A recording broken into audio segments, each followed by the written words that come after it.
सनातन धर्म की जय। बोले वैशाख महात्मा की जय। पतित पावनी कलिमलहारिणी मोक्षदायिनी मंगलकारिणी माँ गंगा जी का ये पवित्रतम विश्व प्रसिद्ध पुराण प्रसिद्ध तीर्थ हर की पौड़ी ब्रह्मकुंड पर आप विराजमान हैं। वैशाख का पावन महीना चल रहा है, एक एक दिन बड़ा पवित्र है। आज हम 14वें अध्याय में पहुँचे हैं। श्रुतदेव जी श्रुत कीर्ति को वैशाख महीने की कथा सुना रहे। श्रुतदेव उवाच, श्रुतदेव जी कह रहे हैं यप्रादश्नाति वैशाखे मेष संस्थे दिवाकरे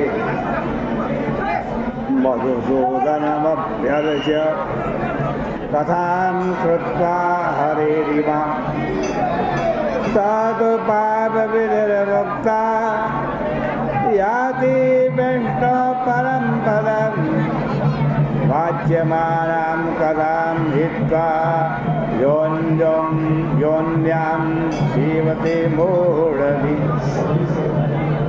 रौरवं नरकं प्राप्य वैशाखीं योनिमाप्नुयात्।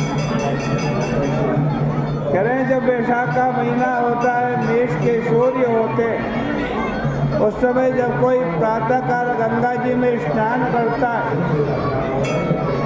और भगवान विष्णु की पूजा करके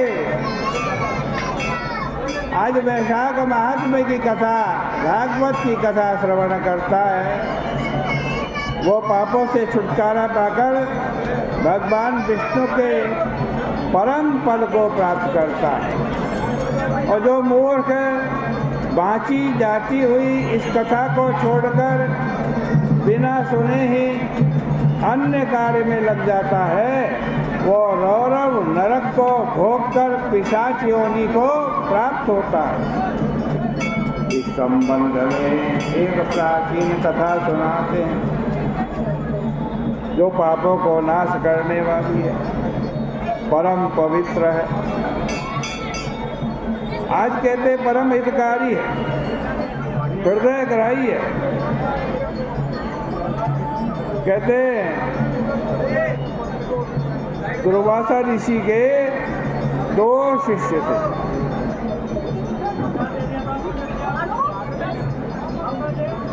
आज कहते हैं एक का नाम था सत्यनिष्ठ और दूसरे का नाम था तपोनिष्ठ। और ये दोनों जगत में प्रसिद्ध थे। सत्यनिष्ठ सदा विष्णु भगवान की कथा में लगा रहने वाला,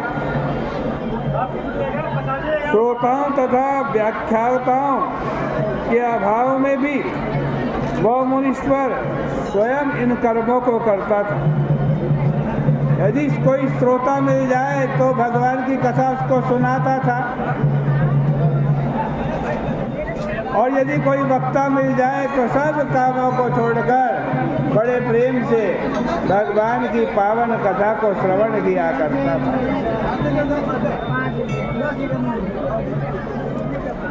आज कहते हैं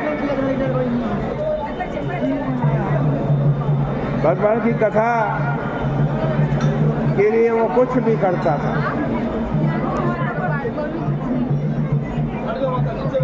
दूसरे कामों का संकोच कर करके कथा सुनता था।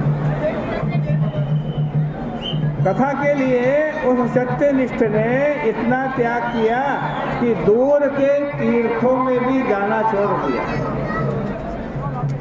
समीप के तीर्थों में जाता और कथा सुनता। आज कहते हैं यदि कोई सुनाने वाला नहीं मिलता तो स्वयं कथा किया करता था।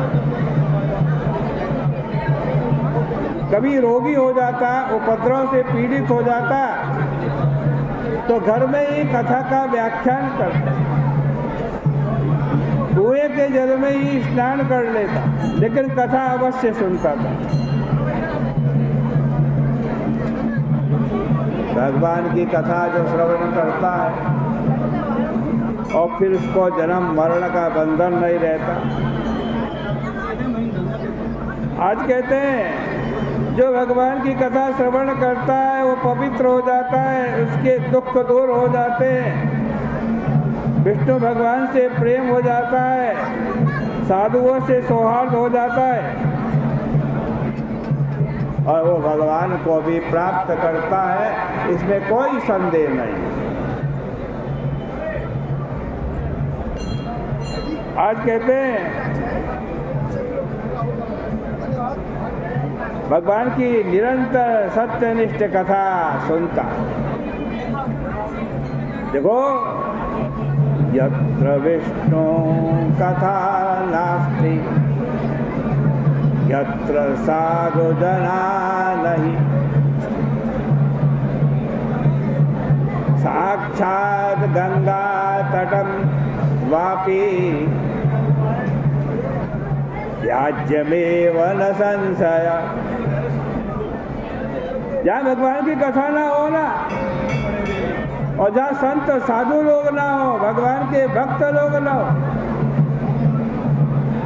वो चाहे गंगा जी का तट भी क्यों ना हो, उसको तुरंत त्याग देना चाहिए। यद्देशे तुलसी नास्ति वैष्णवं धाम वासुवं यत्र विष्णुस्मृतिर्नास्ति मृतस्तत्रान्धता व्रजेत्। कहते हैं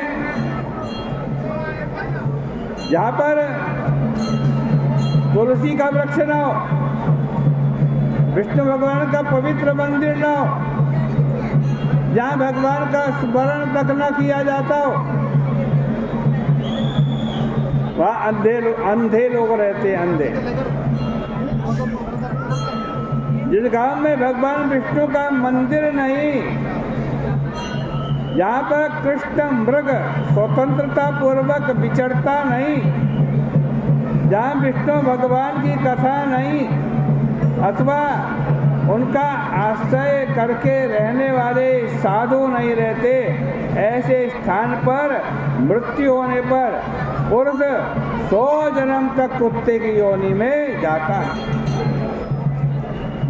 अब वह सत्यनिष्ठ इन बातों का निश्चय करके तथा उपनिषद विद्या का भली भांति मनन करके सदैव विष्णु भगवान की कथा में लगा रहता था। वो भगवान की कथा के श्रवण से ज्यादा और किसी को नहीं मानता था। और दुर्वासा ऋषि का जो दूसरा शिष्य था, जिसका नाम तपोनिष्ठ था, वह कर्मों में निष्ठा रखते हुए भी दुराग्रही था।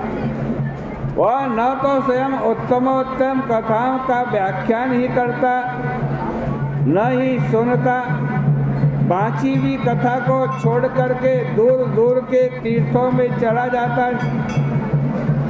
तीर्थ में भी कथा प्रवचन होते समय कर्मों के लोभ के भय से कहीं मेरा कोई काम छूट ना जाए।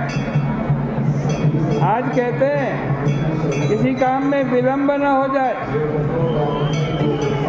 इस कारण चंचलता के कारण अत्यंत सशंकित रहता हुआ कथा छोड़ करके दूर भाग जाता था। उसके संग से दूसरे लोग भी घर के कार्यों के लिए चले जाते। उसे कर्मनिष्ठ के पास में श्रोता वक्ता नहीं रहते थे, न श्रोता रहते थे न वक्ता रहते थे।